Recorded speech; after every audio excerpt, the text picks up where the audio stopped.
Action. তোমাদের এদিক দিয়ে সোজা হেঁটে গিয়ে আমাদের একটা রুমটা দেখালাম সোজা। এবার এই সাইডে আবার একটা গলি পড়েছে, এখন সিঁড়ি দিয়ে উঠেই এইদিকে একটা গলি পড়েছে আর ওইদিকে একটা গলি পড়েছে। এই গলিটার ভেতরে রুমটা অনেকটা হচ্ছে। এই রুমটার মধ্যে দুটো বেডরুম থাকবে, হল রুম থাকবে আর কিচেন আর বাথরুমটা থাকবে এই ফ্ল্যাটটার মধ্যে।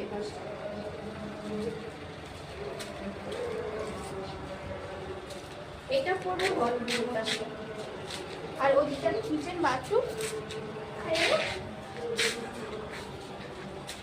এটা পড়বে কিচেন আর এটা বাথরুম হবে।